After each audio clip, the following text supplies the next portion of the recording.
Exulte de joie dans le ciel la multitude des anges. Chantez, serviteurs de Dieu, et que retentisse la trompette triomphale pour la victoire du grand roi. Réjouis-toi, ô notre terre, resplendissante d'une lumière éclatante. Bonjour et bienvenue pour cette vidéo. Aujourd'hui, la veillée pascale.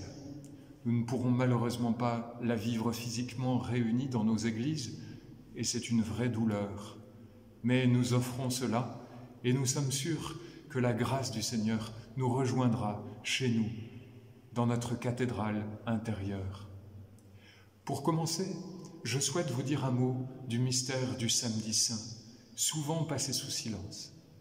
Au pied de la croix, la Vierge Marie a reçu dans ses bras le corps sans vie de son Fils qu'elle a vu mourir. Jésus a été mis au tombeau, la pierre est roulée. Le Samedi Saint, c'est le jour où Jésus vient visiter le séjour des morts et dire à l'homme endormi dans les ténèbres « Éveille-toi, ô toi qui dors, je ne t'ai pas créé pour que tu demeures captif du séjour des morts. Relève-toi d'entre les morts, moi, je suis la vie des morts. » C'est aussi le jour où Marie garde toutes ces choses dans son cœur. En contemplant Marie, on comprend que ce jour est celui de la douleur, mais aussi de l'intériorité et de l'espérance. Car Marie croit dans la réalisation des promesses de son Fils. Il faut que le Fils de l'homme souffre beaucoup, qu'il soit crucifié, et le troisième jour qu'il ressuscite. Elle espère et elle attend avec confiance. Elle est le modèle de notre foi, le modèle de la foi de l'Église. Au soir de ce grand samedi, normalement à la tombée de la nuit, nous célébrons donc la Vigile pascale, mère et reine de toutes les veillées. La liturgie est splendide et elle est une vraie catéchèse. 4 grandes parties dans la liturgie de cette veillée pascale. D'abord, la liturgie du feu et du cierge pascal. Ensuite, grande et développée liturgie de la parole de Dieu. La liturgie du baptême et enfin la liturgie de l'Eucharistie. Première partie, la liturgie du feu et du cierge pascal. Nous savons combien le feu est essentiel à la vie de l'homme. Et rappelez-vous, dans la Bible, les évocations de ce feu. À Moïse, Dieu s'était révélé dans le feu du buisson ardent.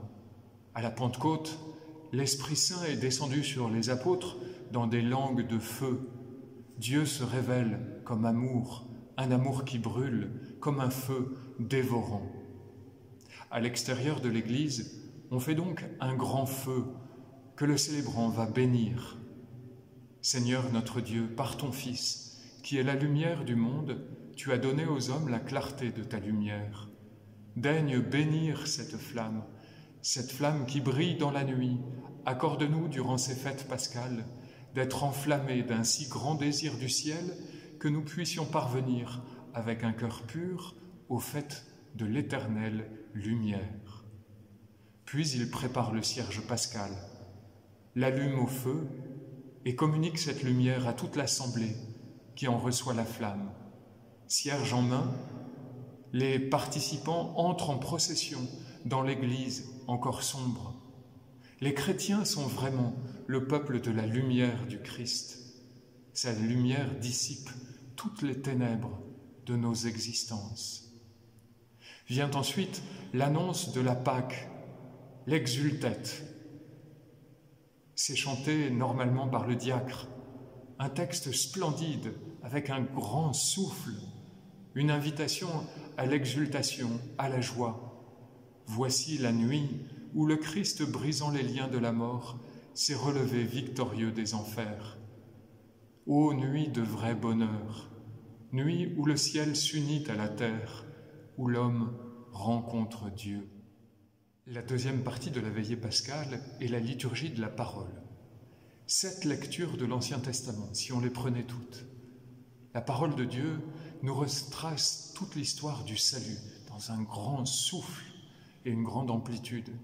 Depuis le récit de la création au chapitre 1 de la Genèse, l'homme est le sommet de la création, créé à l'image et à la ressemblance de Dieu. L'homme est issu de l'amour et fait pour l'amour, comme nous le sommes chacun. Ensuite vient la sortie d'Égypte, au chapitre 14 de l'Exode, où Dieu a libéré son peuple de l'esclavage de Pharaon. Le passage de la mer Rouge est à l'origine de la Pâque, c'est-à-dire le passage dont le peuple juif fera sans cesse mémoire. Il s'agit de passer de l'esclavage du péché à la terre promise de la sainteté des enfants de Dieu. Ensuite encore, les merveilleuses pages des prophètes qui annoncent la nouvelle alliance et préparent déjà la nouvelle naissance dans le baptême. Écoutez Isaïe, je m'engagerai envers vous par une alliance éternelle. Et encore Ézéchiel, je répandrai sur vous une eau pure et vous serez purifiés. De toutes vos souillures, de toutes vos idoles, je vous purifierai. J'ôterai de votre chair le cœur de pierre, je vous donnerai un cœur de chair. Je mettrai en vous mon esprit. Toutes ces paroles prophétiques vont s'accomplir pleinement dans la mort et dans la résurrection de Jésus et dans l'effusion de l'esprit de Pentecôte. Dans l'évangile de ce jour, selon saint Matthieu, nous sommes avec Marie-Madeleine et l'autre Marie au tombeau à la première heure du 3e jour après la mort de Jésus. Nous communions à l'ardeur de leur désir. L'ange leur dit, et il nous dit aussi, « Vous cherchez Jésus le crucifié. Il n'est pas ici, il est ressuscité. » Et Jésus lui-même vient à leur rencontre, les apaise et les envoie en mission. « Soyez sans crainte. Allez annoncer à mes frères qu'ils doivent se rendre en Galilée. C'est là qu'ils me verront. » La 3e partie de la veillée pascale est la liturgie baptismale. C'est là qu'ont lieu les baptêmes, s'il y en a, et que les fidèles sont invités à renouveler leurs promesses baptismales. Le chant de la litanie des saints nous rappelle que par le baptême, Dieu nous appelle à la sainteté. Une foule de frères et sœurs aînés, une foule de témoins, déjà dans la joie du royaume, nous précède, intercède pour nous et nous attend avec impatience. Puis vient la bénédiction de l'eau. Le prêtre peut alors plonger le cierge pascal dans l'eau à bénir et prier ainsi. Nous t'en prions, Seigneur notre Dieu, par la grâce de ton Fils, que vienne sur cette eau la puissance de l'Esprit Saint, afin que tout homme qui sera baptisé, enseveli dans la mort avec le Christ, ressuscite avec le Christ pour la vie, car il est vivant pour les siècles des siècles. Ensuite, un moment déterminant, la renonciation à Satan et la profession de foi. Les catéchumènes, c'est-à-dire les adultes qui vont être baptisés, cierge en main, renoncent solennellement à Satan et au mal. Oui, je le rejette, et professent leur foi, leur confiance en Dieu, Père, Fils et Saint-Esprit. Nous croyons, disent-ils, en communion avec toute l'Église. L'Assemblée les accompagne alors comme l'Église mère qui engendre à la foi ses nouveaux enfants. C'est un moment très important pour les membres de l'Assemblée aussi, car le baptême que nous avons parfois, et pour beaucoup, reçu bébé, petit enfant, nous le renouvelons aujourd'hui dans la pleine maturité de notre existence. Puis, les baptêmes sont célébrés. Pierre, Jacques, Jean, je te baptise au nom du Père et du Fils et du Saint-Esprit. On chante alors, tu es devenu enfant de Dieu, on le chante avec émotion.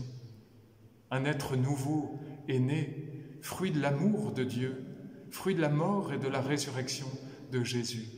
Son front est marqué par le Saint-Crème, cette huile bénite par l'évêque lors de la messe chrismale, qui signifie l'Esprit Saint qui désormais a établi sa demeure dans le nouveau baptisé.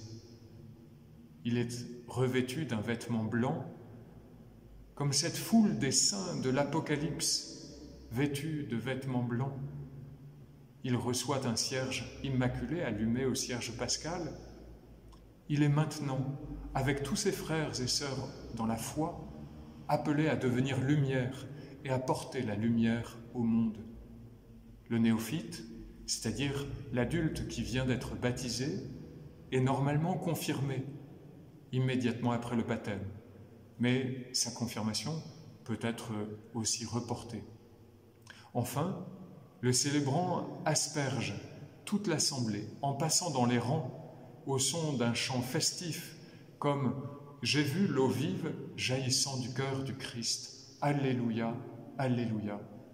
Nous avons été renouvelés dans la grâce de notre baptême. La quatrième partie de cette veillée est l'Eucharistie, à laquelle vont prendre part normalement les néophytes.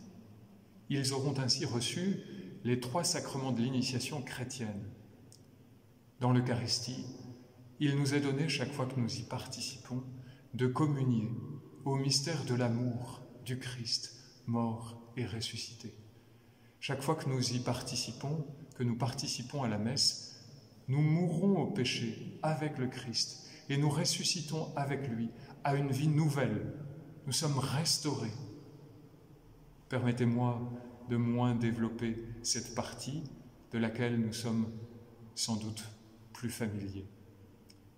Chers amis, cette année, nous ne pourrons donc participer à la veillée pascale que derrière un écran.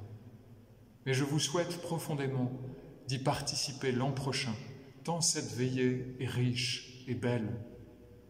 Certainement, la grâce de Dieu, la grâce du Christ mort et ressuscité nous rejoindra cette année dans notre confinement, dans notre chambre intérieure. Soyez assurés que vous serez présents dans notre prière lorsque le Père Pierre et moi-même nous célébrerons cette veillée d'une façon toute sobre et toute intérieure cette année. Alors avec vous, j'ai la joie de proclamer déjà: le Christ est ressuscité, il est vraiment ressuscité. En lui, nous sommes victorieux de tout péché, de toute mort, de toute tristesse, de toute peur. Alors je vous souhaite à partager avec toutes vos familles une vie nouvelle et une joyeuse et sainte fête de Pâques. Réjouis-toi, Église notre Mère, toute remplie de sa splendeur, et que résonne l'acclamation du peuple des fils de Dieu. Le Christ ressuscité, le Christ ressuscité. Unissez, frères bien-aimés, votre voix à la mienne, pour que je chante en votre nom la merveilleuse lumière du Christ ressuscité.